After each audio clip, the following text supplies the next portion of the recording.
So in our second to last chapter, we want to look a little bit, almost like in an applied case. What does our understanding in social psychology about self-enhancement, of this desire to kind of see ourselves positively rather than negatively, mean for depression and mean for mental health in general, but also for depression in particular, because this is the area that's most studied. And I will present you with two studies on the topic. So to kind of deepen your understanding of the methods we're using, but also to help you see how social psychology has somewhat different views on, for instance, something like mental health than it had, than cognitive psychology, which heavily influenced clinical psychology in the 70s and 80s.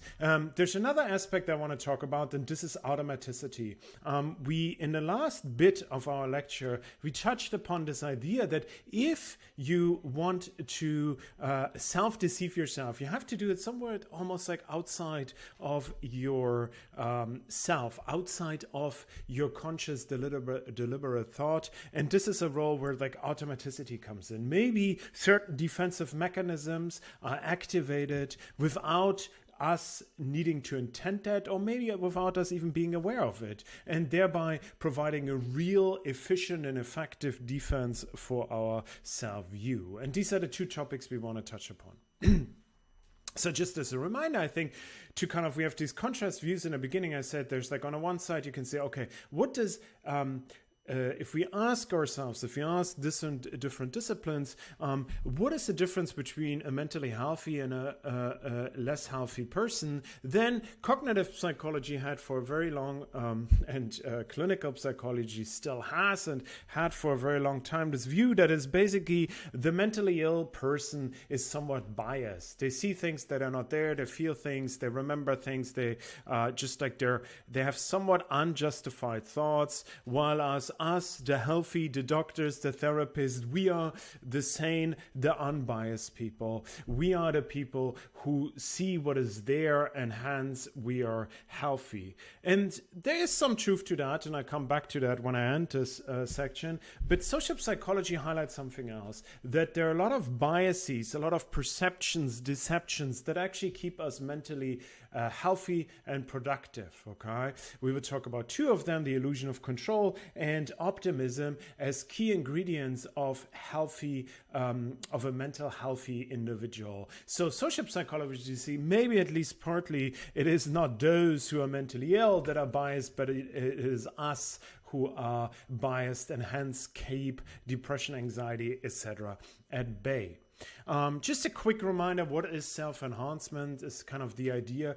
There's this type of motivation that wants to make us feel good about ourselves. So here's Beck's model of depression, the cognitive triad. I mentioned it in my lecture shortly. Here's a little bit more formal. And there's this idea that basically a depressed person has this automatic negative thoughts about the self, the world, and the future. We will focus on future and self, future and world. But the idea is basically that they think I'm a worthless person. There's nothing in my future that will help, that will change about that. There's nothing in my future to look forward to. The future will always be bleak, and the world is a bleak place, and there's nothing I can do to change that. I have very limited control, for instance, to change this world. And this is something we want to observe in the first. How about this view that basically the depressed person has this, and this is what Beck thinks, has this negative view of the control and the world around them. They kind of negatively bias how the world is, and the mentally healthy person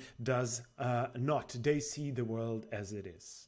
And so let's start on focusing on that, on the world aspect, and I will introduce a famous experiment to you by Alloy and Abrahamson. And so what they did, they brought participants into the lab, and then these are the two authors, Alloy and Abrahamson, came out at roughly the same time as Beck's theory of depression. And what you had to do was, like, if you would be a participant, not a particularly interesting task, but at least you get paid. So you had one button, and the experimenter told you have to figure out how to press that button in order to light up the lamp. So if you press the button maybe in a certain way, then the lamp lights up, and whenever the lamp lights up, you get money. Okay, so far so clear. He also tells you, well, there's sometimes you have a lot of control, sometimes you have little control. It depends. It's not always perfect. There's not always like a magic cure that if you press it, then the lamp will light up. It might be that you just on this round do not have much control. So in the first round, what they do is you press this button and the light doesn't light up very often, and so you get very little money. Okay, and on the second one, so thereafter, sorry, this is crucial. Thereafter, it's like, how much control did you have over the outcome? How much were you able to influence that lamp? Okay. And this is what we're interested in the perceptions that people have of control. We will talk about this when we talk about social explanation more, the really crucial and important role that control beliefs have for our mental sanity.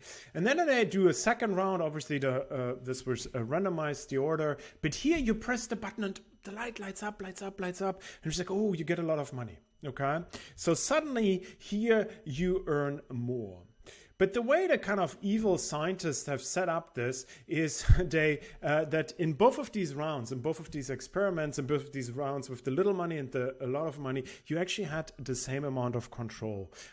So it's basically just in one round you won more and in one round you lost more.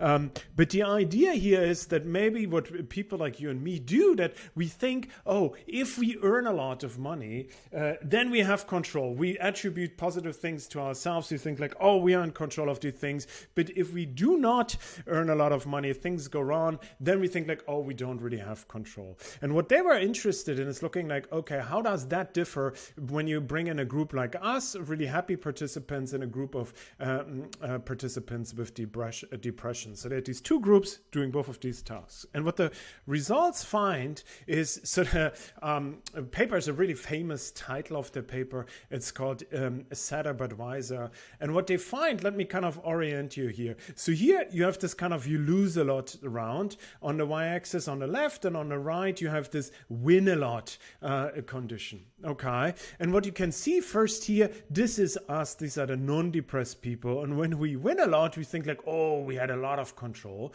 Remember, it's we didn't have a lot of control. But if we lose, we think like, oh, okay, we don't have much control. But you can see that the depressed participants actually have a pretty accurate view. So I think the control they had was around 25%. So this would be kind of like the accurate view. And you can see on both rounds, when they win or lose, they somewhat accurately understand how much control they have. And this is like when things go our way, you can see this big kind of gap, illusionary gap, that makes us feel like, oh, we did it, right? That makes us feel good about ourselves. If things go right, we think, oh, we did it, great. And if things go wrong, we're like, we couldn't really do much about that. And the depressed person kind of lacks this illusion. So here you see a case, what's often called depressive realism. This is, I think, basically the founding study of this idea is that what we have is a way of seeing ourselves and the world, how we can influence the world in a biased way that keeps us healthy and productive, and a depressed person lacks that, supporting this idea that self-enhancement is a signature of mental well-being and not of kind of like being mentally ill. So the bias becomes an element of the mental health and not of mental illness. Here's another thing that we looked at. This is like research that I did, where we look about the future. And here in the second bit, what I want to focus on is thinking a little bit also about automaticity. Okay, so is this something that we strategically employ, right? Is this something where you think like, oh, things went wrong. What I should do is I should basically just explain it as I couldn't do anything. And if things go right, then I say like, oh, now I should activate this pattern. Or are these things that keep us from basically, that keep us from losing our negative self-view, are these somewhat automatically activated? This was an idea I was really interested in. Here we talk about a really key other element of mental well-being, of a stress-free, happy, productive life, and this is optimism. So the idea that you kind of perceive the future, the likelihood that good things will happen to you is a little bit more likely than you think, or the kind of evidence would suggest, and that negative things don't happen to you but to other people. Okay, so we talk about here in our studies, we look at the likelihood of negative things happening to you. So the optimistic person thinks that negative things are less likely to happen to them than to other people. So this is a paradigm that Tali Sherrod developed. This is how it basically looks like. You play 40 to 80 rounds. I'll show you one round. But here we have to first imagine you a negative event. So for instance, here you can say like, okay, imagine as a day, it's the last day of the semester. You have submitted all your coursework and you finally can go to your favorite vacation. You're packing your bag. You're really enjoying the thought of going to your beach vacation, or maybe you're like me and you're more like a kind of hiking person and you're just like, oh, I can't wait to get going. And then you get a call and it says, okay, because for instance now of COVID, your vacation is cancelled. Okay, so how likely do you think it is if you have to predict that once in your lifetime this will happen to you? So this is one example, kind of a benign example of the life events we gave participants. We also gave like what's your likelihood of dying before the age of 60, cancer, post-traumatic stress disorders, other things, but also benign things that are like a cancelled vacation. So you can think about it. I don't know what you would put in. Think about how likely do you think it is that the holiday will be cancelled once in your lifetime. Okay. And then we tell you, if you look at the statistics, if you look in the papers of people who measure these things, they find 58%. So for people in the UK, the chance that once in a lifetime a holiday gets cancelled is 58%. And thereafter we ask you, now that you have seen the 58, what do you think now? Okay, you can change your mind. You can what we call update your belief about this negative life event. And so now what can happen in these is, for instance, let's say you first thought, oh, there's a 70% chance that once in my lifetime something gets cancelled, okay? And then you see it's actually just 58. We call this good news because now you learn that something bad is less likely to happen to you than you previously thought, okay? So this is good news. And now you can change, and what you should do is you should go down, right? And what often likely happens is that, or what often happens in our experiments is that people go down a lot, okay? And now you can change the you can measure the change, right? How much did good news impact you by taking the difference between the first and the second estimate, and this is our update. So we are interested in how much do people change after they receive good news. Don't worry about these other two things. They make it a little bit more complicated. But I think for now, our dependent variable, just to know, is, okay, how much do you learn? You can call this the learning rate when you receive good news, and how much do you learn when you receive bad news? So what are bad news? So imagine you would say 40%. Now the 58% tells you, oh, it's actually more likely to happen to me than I previously thought. So this is bad news. You don't, it's not particularly nice to learn that it's more likely to get ill, to lose something, to suffer from a traumatic event, and so forth. And now we can again kind of see how much people change. We can calculate the difference between the first and the second one. And this allows us to kind of estimate what we call the learning rate, kind of see how much people learn from good news versus bad news, right? And so the idea here would, or like, let's show you first the results. So here on the y-axis, you can see the good news and the bad news. This is from one of my experiments. Tali in particular, has done this with thousands of participants. I myself have done with literally thousands of participants this, and we always find the same results. I have done it with 600, 700, 800 people in a sample. And so I've done it across countries in China, in the US, in the UK, in Germany, and we always find the same thing. Here on a y-axis, on the x-axis, you see on the y-axis, this is the x-axis, sorry, I mixed that up. As usual, here you see how much they influenced. And now if you look at, this is what we basically find, and this is what we find very often. It might remind you of the Siddiquides results we discussed at the end of the lecture. What you find is that people are really good in learning from good news, right? So if they think, if they learn that some something negative is less likely to happen to them. There's like, ooh, okay, that's great. Let me change my beliefs accordingly. But if they receive bad news, that is, if they learn that something negative is more likely to happen to them than they thought, then they're kind of reluctant to update. So the red one is always smaller. They're learning from the bad news than the good news, right? So if you have an optimistic belief, if you think that something bad will not happen to you, then you have this differential update strategy that you're more likely to update when you get good news and bad news. And this lets you kind of protect your positive future self view. So one of the things we were interested in this study, and this is why I'm showing you this particular study, is to think about, is this something that automatically happens, or is that something where people need conscious thought? So one theory actually put forward by Daniel Kahneman, the Nobel Prize winner, he said, well, what you have to do is you have to basically, when people receive information that doesn't fit into their optimistic scenarios, what they do is they build kind of an alternative scenario. They say like, oh, I just learned that it's more likely than I thought that I would get lung cancer if I continue smoking. So now they're kind of like, okay, what can I do? I could stop smoking, but I don't really want to. That's too difficult. So how about there's this uncle I have, and he smoked, and he lived till he was 95. Okay, so maybe the Kappas family, if they smoke, they don't get cancer. We are somehow exempt from that. So the statistics doesn't apply to me, but it applies to other people. Okay, so the handling of the threatening information would be with your conscious thought. You need to think about it, construct a scenario that allows you to not take this information in. But maybe you don't need it. Maybe you don't need these.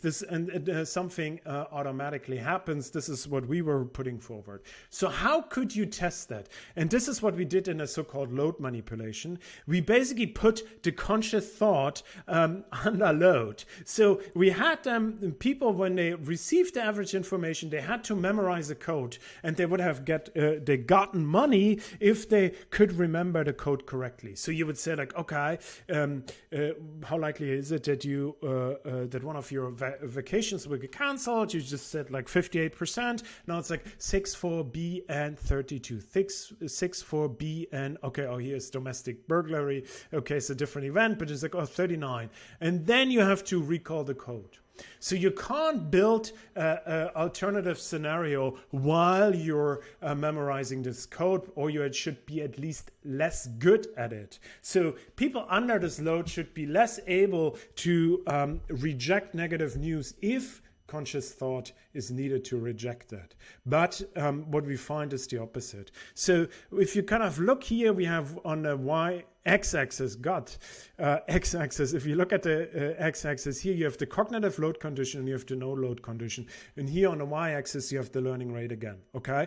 And what we are looking for is basically if the gap here is bigger or smaller than the gap here. And what we find is that in both conditions, we find this good news, bad news effect, okay, whether people are under load or not under load. They learn less in general. You can see the learning rates are smaller than in the no load condition. Obviously, if you memorize something, you're less likely to learn something, but we find no differences. People are as able to reject bad news when they are under load than when they're not under load. And this tells us basically that we don't really need conscious, deliberate thought to automatically reject these ideas. You can also do this test here, not this, but the good news, bad news test with people who have depression. And that kind of mirrors what we find in the studies I showed you about Eller and Abrahamson. So here on the x-axis, what you see are healthy controls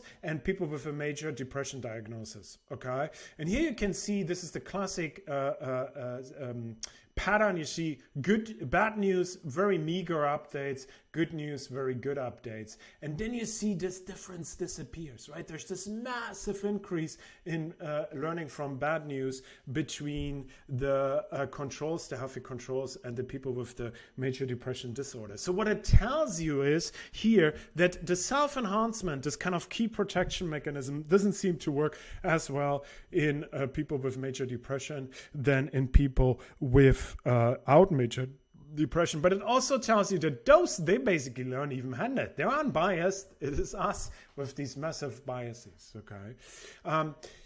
I kind of want to come back to that and say, like, end this with a word of caution, right? If you have, for instance, I think you might have a clinical introduction to clinical psychology at the same time as you have social psychology or a little bit later. And what you will learn is that, okay, the picture is a little bit more complicated. It seems like that depressed people also sometimes show a negative bias, where they process preferentially or bias towards negative information, a bias that we don't have, right? But so it's not just like, okay, is it this or is it that? Are they right or are we wrong or something like that? No, the picture is a little bit nuanced. But for these, especially for these self-enhancement key processes that protect us from kind of perceiving how we are truly are, but perceive us, make us perceive us ourselves a little bit more positive. Here we find again and again in the literature that those who are happy, healthy, and productive have these bias mechanisms, and those who are not lack them.